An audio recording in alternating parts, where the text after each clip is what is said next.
नमस्कार दोस्तों, एक बार फिर अपने YouTube channel Vedanta GS academy में आप सभी का स्वागत है। आज हम लोग बात करेंगे G20 शिखर सम्मेलन के बारे में। G20 जो संगठन है उसके बारे में। G20 सम्मेलन, G20 संगठन विश्व के 20 बड़े विकसित या विकासशील देशों का संगठन है। उभरती हुई अर्थव्यवस्था का संगठन है जो वैश्विक मुद्दों पर विचार विमर्श करने के लिए, उन पर नीतियां बनाने के लिए ये सम्मेलन आयोजित किए जाते रहे। पिछली साल 2023 में भारत की अध्यक्षता में G20 शिखर सम्मेलन भारत नई दिल्ली में संपन्न हुआ है। उसके पहले G20 शिखर सम्मेलन की अध्यक्षता इंडोनेशिया में हुई थी, उसके बाद पहले इटली में हुई थी। 2024 के G20 शिखर सम्मेलन की अध्यक्षता ब्राजील को मिली हुई है। तो आज हम लोग जानेंगे G20 शिखर सम्मेलन के बारे में। G20 शिखर सम्मेलन 1990 के दशक में वैश्विक अर्थव्यवस्था को मजबूती देने के लिए, व्यापार को बढ़ाने के लिए, गरीब या कमजोर विकासशील देशों की मदद करने के लिए, आर्थिक मदद के लिए, महिलाओं, बच्चों, गरीबों की आर्थिक उन्नति के लिए नीतियां बनाने के लिए, पर्यावरण संरक्षण के लिए पहले जो G20 समिट होती थी उसमें सभी सदस्य देशों के विदेश मंत्री और उस देश के जो केंद्रीय बैंक के गवर्नर होते थे उनकी मीटिंगें होती थी। उसके बाद 2008 के बाद से सभी सदस्य देशों के राष्ट्राध्यक्ष इसमें सम्मिलित होने लगे और अभी तक वो प्रक्रिया चली आ रही है।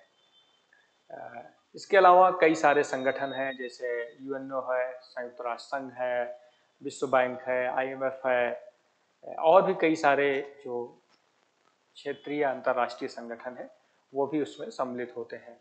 और जिस भी देश के अंदर वो समिट होता है वो अपने पड़ोसी देशों को, अपने मित्र राष्ट्रों को भी उसमें आमंत्रित सदस्य के रूप में इनवाइट करता है। तो आज हम लोग जानेंगे संयुक्त राष्ट्र G20 शिखर सम्मेलन के बारे में। पिछले वर्ष भारत में की अध्यक्षता में 2023 में G20 शिखर सम्मेलन का आयोजन हुआ था दिल्ली में। एक वर्ष की अवधि के लिए G20 की अध्यक्षता भारत ने की है। G20 सम्मेलन में भारत G20 का अध्यक्ष के तौर पर बांग्लादेश, मिस्र, Mauritius, Netherlands, Nigeria, Oman, Singapore, Spain और संयुक्त राज्य अमीरात को आतिथ्य के देशों के रूप में आमंत्रित किया था। ट्रोइका होता है। ट्रोइका का मतलब है कि जैसे भारत जिस साल अध्यक्ष था तो एक साल पहले जो अध्यक्ष था जैसे इंडोनेशिया था, या दूसरी साल जो इस साल 2024 में जो ब्राजील देश है, ये मतलब एक साल पीछे वाला जो अध्यक्षता करेगा, एक साल आगे की जो अध्यक्षता करेगा, और जो वर्तमान में अध्यक्ष रहेगा, इसको मिलाकर ट्रोइका होता है। तो इस ट्रोइका में भारत, इंडोनेशिया और ब्राजील रहे हैं, और उसके पहले इटली, इंडोनेशिया और भारत रहे हैं।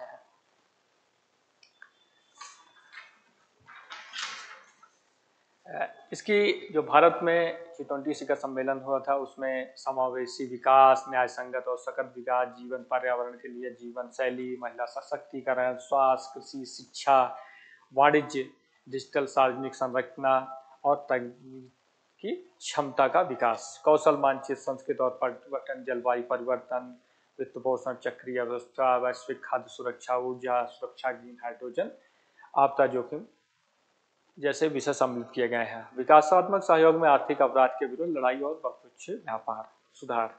G20 समूह का गठन वर्ष 1999 के दशक के अंत में वित्तीय संकट की पृष्ठभूमि में किया गया था, जिसमें विशेष रूप से पूर्वी एशिया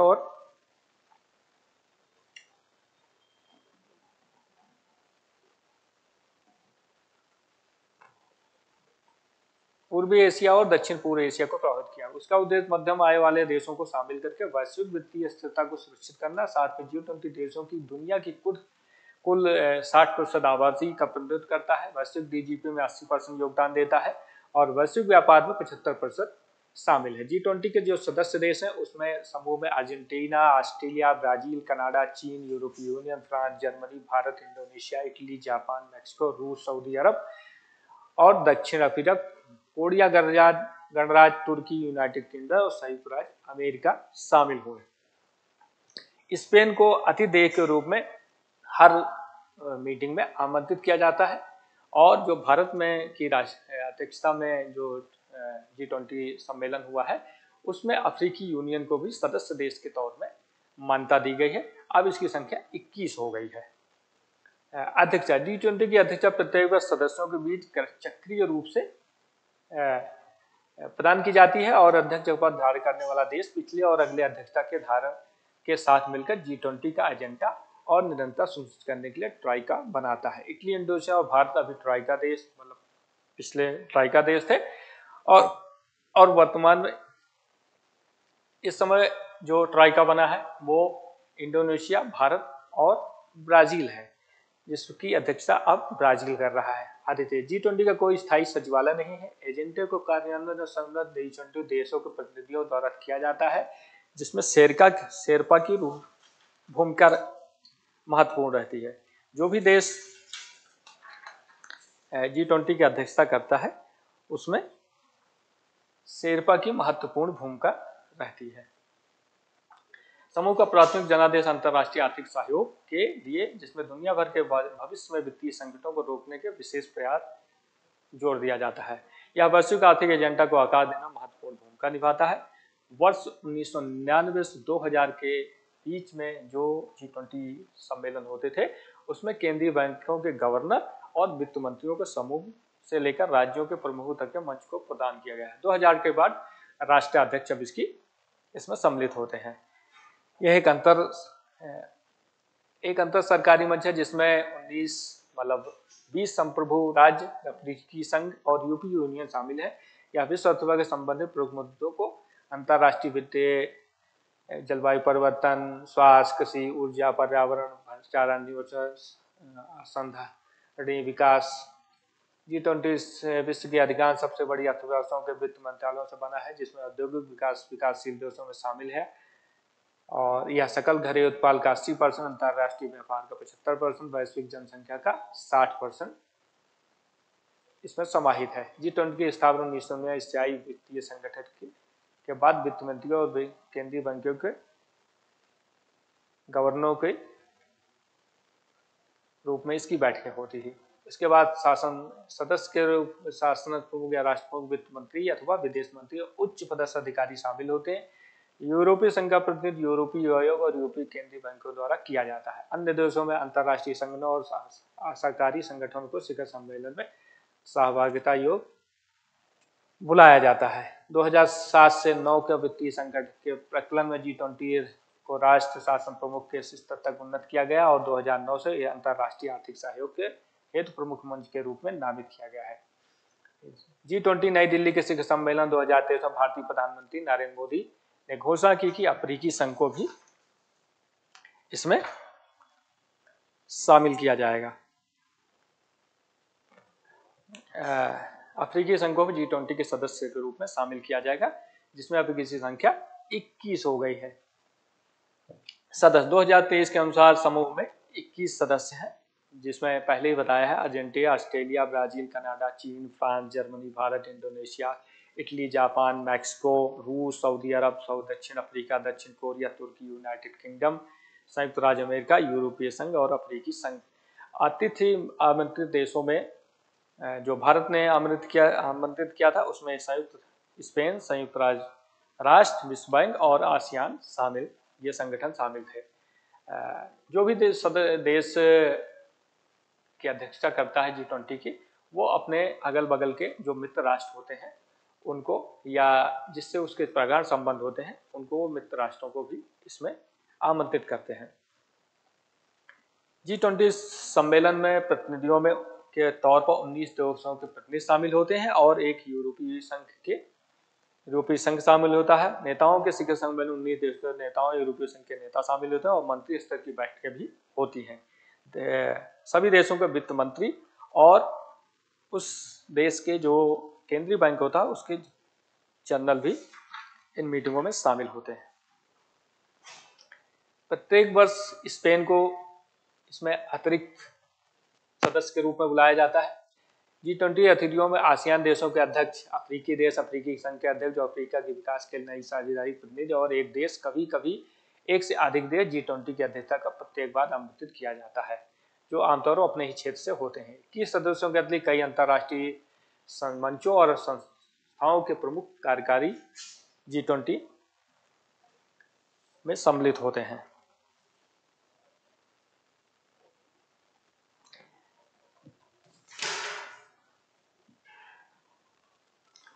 जिसमें अंतर्राष्ट्रीय मुद्रा कोष प्रबंध निदेशक, विश्व बैंक के अध्यक्ष, विकास सहायता समिति के अध्यक्ष शामिल होते हैं। G20 मंच जैसे मंच में इसकी गतियों को प्रभावशीलता और निरंतर सुनिश्चित हो, इसमें शामिल देशों की संख्या को प्रतिबंधित और करना विशेषता महत्वपूर्ण है। G20 की सदस्यता हेतु कोई औपचारिक दायित्व नहीं है।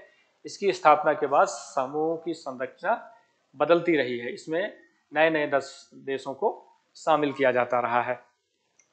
18वें G20 शिखर सम्मेलन में प्रमुख निष्कर्ष क्या रहे हैं? जो भारत की अध्यक्षता में G20 शिखर सम्मेलन हुआ है उसमें क्या महत्वपूर्ण काम हुए हैं, इसके बारे में जानेंगे। अफ्रीकी संघ की स्वीकृति। अब G20 में 21 की सदस्य संख्या 21 हो गई है।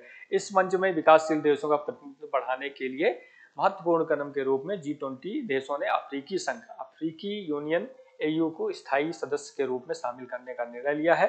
अफ्रीकी संघ को G20 में शामिल करते जाने का प्रभाव। G20 में अफ्रीकी संघ को शामिल करने से सदस्यता से वैश्विक व्यापार, वित्त और निवेश की नई दिशा देने में अवसर प्रदान करने और ग्लोबल साउथ के प्रतिनिधित्व में वृद्धि करने में अहम भूमिका अदा करेगा। इसके अलावा G20 के भीतर अफ्रीकी संघ के हितों को और दृष्टिकोणों पर विचार करना, उन पर ध्यान देना भी संभव होगा, क्योंकि अफ्रीकी संघ में बहुत सारे देश हैं, लगभग 50 से ऊपर सदस्य देश हैं, जिसमें 3-4 देश ही हैं जो स्टेबल हैं और विकासशील देशों की श्रेणी में आ रहे हैं।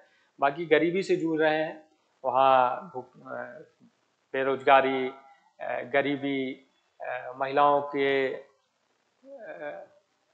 महिला सशक्तिकरण के क्षेत्र में बच्चों के कुपोषण की समस्या को दूर करने के लिए और बहुत सारी महामारियां फैली रहती हैं, तो इन सब के ऊपर प्रभावी कदम उठाने के लिए जो है अफ्रीकी संघ को इसमें शामिल किया गया है।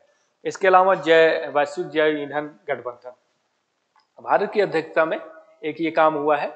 ग्लोबल बायोफ्यूल अलायंस का गठन किया गया है। इसमें भारत के नेतृत्व में एक पहल है जिसका उद्देश्य जैव ईंधन को अपनाने और बढ़ावा देने के लिए सरकारें, अंतर्राष्ट्रीय संगठनों, उद्योगों और संगठन सुनिश्चित करना है। इसका पहला लक्ष्य है जैव ईंधन को ऊर्जा संक्रमण के एक प्रमुख घटक के रूप में स्थापित करना एवं रोजगार सृजन करना, आर्थिक विकास में योगदान देना। यह भारत में मौजूद PM जीवन योजना, सेस्टैट और गोबर योजना जैसे जैव ईंधन कार्यों को गति देने में मदद करें। अंतर्राष्ट्रीय योजना ऊर्जा एजेंसी के अनुसार शुद्ध शून्य लक्ष्य को परिणाम स्वरूप 2022 तक जैव ईंधन क्षमता में 3.5 से 5 गुना वृद्धि की जाएगी। जो जैव ईंधन संगठन बना है इसमें सदस्य जो देश हैं उसमें Bharat, America, Brazil, Argentina, Bangladesh, Italy, Mauritius, दक्षिण अफ्रीका और संयुक्त राज्य अमेरिका है। गैप के सदस्य देश जैव ईंधन के प्रमुख उत्पादन उपभोक्ता हैं। इथेनॉल के उत्पादन में संयुक्त राज्य अमेरिका 52%, ब्राजील 30% और भारत 3%, इसका 85% उत्पादन ये तीनों देश मिलकर करते हैं और इन्हीं देशों में इसके लगभग 81% खपत भी हो जाती है। जो बायोफ्यूल, जो एथेनॉल उत्पादित होता है वो ये सारे देश मिलकर करते हैं और इसीलिए संगठन बनाया कि इसको और आगे बढ़ाया जाए और इसमें एक्सपेरिमेंट हो और ज़्यादा से ज़्यादा इसका उपयोग किया जाए। इसमें शामिल होने के लिए 19 देश और 12 अंतर्राष्ट्रीय संगठन पहले ही सहमति व्यक्त कर चुके थे। जैव ईंधन में गठबंधन का समर्थन करने वाले देशों में G20 में आमंत्रित किया है, जिसमें बांग्लादेश, सिंगापुर, मॉरिशस, संयुक्त राज्य अमीरात देश हैं जिनको इसमें और आमंत्रित किया गया है शामिल करने के लिए। इसमें जो गैर समर्थक देश हैं उसमें Iceland, Kenya, Guyana, Paraguay, Celsius, Sri Lanka, Uganda और फिनलैंड है। ये ऐसे देश हैं जो G20 सम्मेलन G20 में शामिल नहीं है, लेकिन इनको भी इसमें सम्मिलित किया गया। अंतर्राष्ट्रीय संगठन में विश्व बैंक, एशियाई विकास बैंक, विश्व LPG संगठन, संयुक्त राज्य सभी के लिए ऊर्जा, बायोफ्यूल प्लेटफॉर्म, अंतर्राष्ट्रीय नागरिक उड्डयन, अंतर्राष्ट्रीय ऊर्जा एजेंसी, अंतर्राष्ट्रीय ऊर्जा मंच, अंतर्राष्ट्रीय नवीकरणीय ऊर्जा एजेंसी, विश्व बायोगैस एसोसिएशन, ये सब है संगठन है जो इस बायोफ्यूल जैव ऊर्जा संगठन में शामिल हुए हैं। भारत मध्य पूर्व यूरोपीय आर्थिक गलियारा IMEC, भारत मध्य पूर्व यूरोपीय गलियारा IMEC की स्थापना के लिए भारत, अमेरिका, सऊदी अरब, यूरोपीय संघ, संयुक्त अरब अमीरात, फ्रांस, जर्मनी, इटली की सरकारों के बीच एक समझौता ज्ञापन पर हस्ताक्षर हुआ है। ये एक ऐसा आर्थिक गलियारा है जो भारत से चालू होकर ये फ्रांस तक, मतलब यूरोप तक जाएगा, जिसमें भारत से, उसके बाद UAE, सऊदी अरब और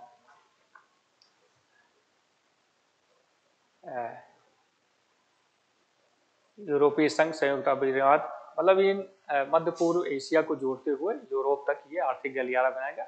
इसको बनाने का मुख्य लक्ष्य जो है वो है कि इसमें जो चीन की महत्वाकांक्षी belt and road initiative BRI की प्रतिक्रिया के रूप में देखा जाता है।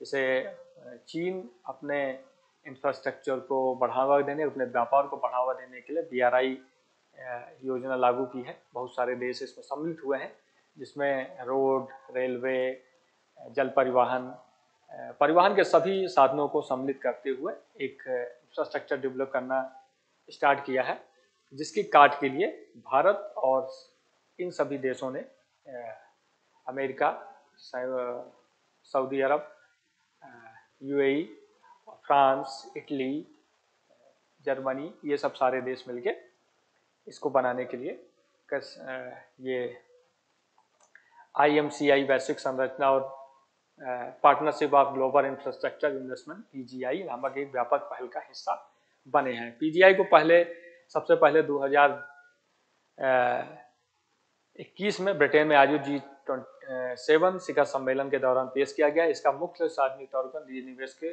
माध्यम से विकासशील देशों के बुनियादी ढांचे परियोजनाओं को वित्त पोषित करना है। IMC भारत, मध्य पूर्व और यूरोप को जोड़ने वाली एक महत्वपूर्ण बुनियादी ढांचा परियोजना है। इस परियोजना का लक्ष्य रेलवे और समुद्री मार्गों सहित परिवहन गलियारों का एक नेटवर्क स्थापित करना है, जिससे व्यापार में आसानी हो और सुगमता से एक देश से दूसरे देश माल का आयात निर्यात किया जा सके। उसके अलावा है वित्तीय समावेशी दस्तावेज के लिए G20 ग्लोबल पार्टनरशिप। विश्व बैंक द्वारा तैयार वित्तीय समावेशन दस्तावेज के लिए G20 ग्लोबल पार्टनरशिप के केंद्र सरकार के तहत पिछले 1 दशक में भारत में डिजिटल पब्लिक इंफ्रास्ट्रक्चर के परिवर्तनकारी प्रभाव की सराहना की गई है। यह दस्तावेज निम्नलिखित पहलों पर बल देता है, जिसमें TPI परिदृश्य को आकार देने में बड़ी भूमिका है। भारत में पिछले 1 दशक में डिजिटल पेमेंट को लेकर क्रांतिकारी परिवर्तन हुआ है। UPI के द्वारा सुगमता से किसी भी चीज़ की पेमेंट की जा सकती है। उसके अलावा पैसे के लेन देन के लिए में भी सुगमता आई है। उसके अलावा सरकार जो पैसे योजनाओं में भेजती है, उसमें डायरेक्ट बेनिफिट ट्रांसफ़र योजना है, जिससे लोगों को आर्थिक मदद मिलती है और सरकार जो है भ्रष्टाचार पे भी प्रभावी रोक लगाती है, लिंकेज को ख़त्म करती है। तो इस पर भी G20 में काफ़ी सराहना हुई है। भारत के DPI दृष्टिकोण के केवल 6 वर्षों में 47 वर्षों के वित्तीय समावेशन प्रगति हासिल की है। जनधन आधार योजना, आधार मोबाइल योजना, जैम, ट्रिनिटी की सहायता से वित्तीय समावेशन दर को वर्ष 2008 में 25% बढ़ाकर 6 वर्षों के भीतर 80% से अधिक किया गया है। विभिन्न विनियामक ढांचे, राष्ट्रीय नीति और आधार आधारित सत्यापन से PDI की स्थापना में अहम योगदान दिया है। प्रधानमंत्री जनधन योजना की सफलता।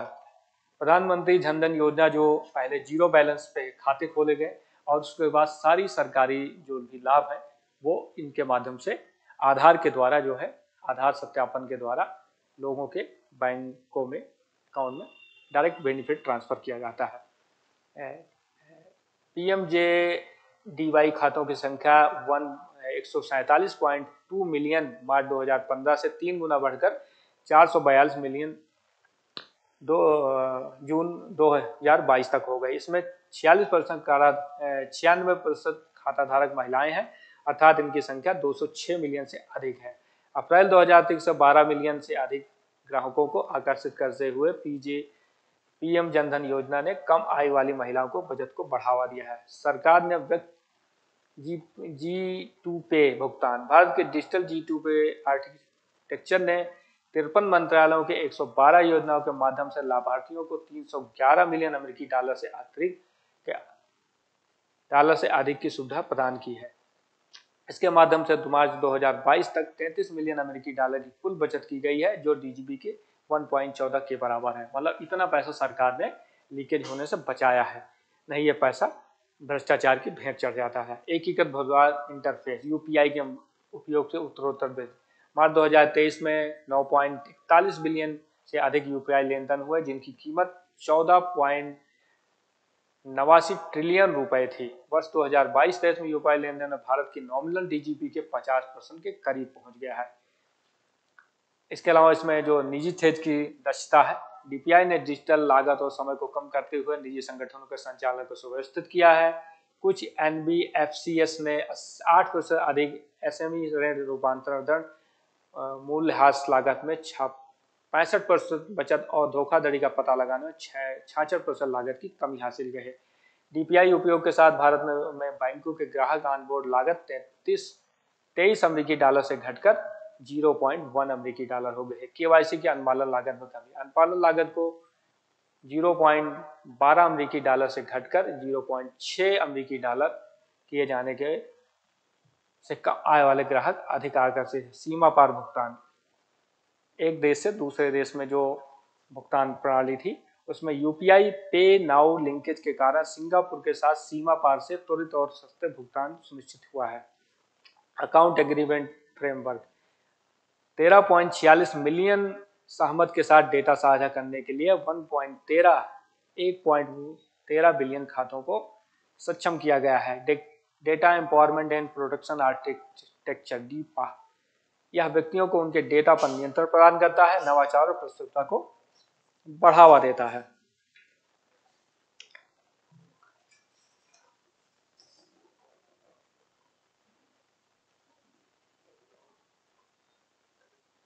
G20 शिखर सम्मेलन 2000 की अन्य प्रमुख विशेषताएं हैं, जैसे वर्ष 2030 तक वैश्विक नवीकरणीय ऊर्जा क्षेत्र क्षमता को 3 गुना करना है। G20 देशों ने 2030 में वैश्विक नवीकरणीय ऊर्जा को क्षमता को 3 गुना करने की दिशा में काम करने का वादा किया है। अंतर्राष्ट्रीय ऊर्जा एजेंसी AI ने एक आकलन के अनुसार इस लक्ष्य को पूरा किया जाता है तो वर्ष 2030 तक 7 अरब टन कार्बन डाइऑक्साइड उत्सर्जन से बचा जा सकता है।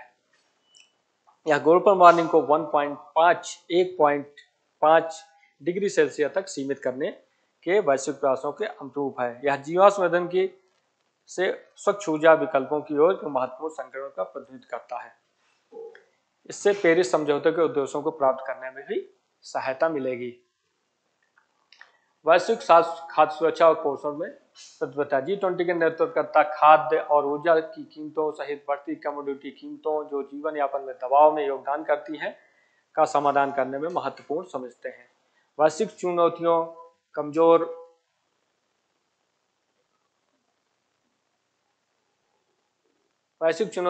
समूहों विशेषकर महिलाओं और बच्चों को प्रतिकूल रूप से प्रभावित करती हैं। इसके लिए उनका मुख्य लक्ष्य भूमि और कुपोषण का उन्मूलन करना भी है।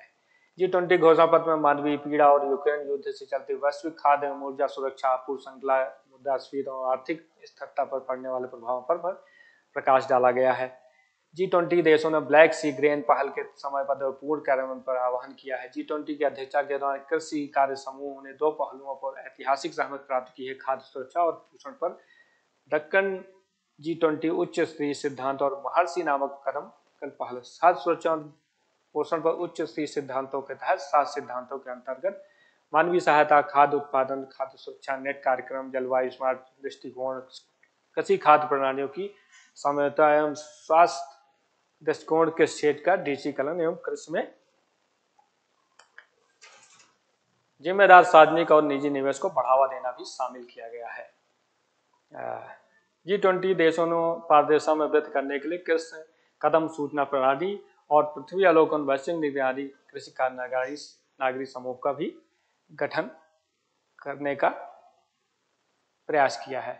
तो ये सारी चीजें जो G20 की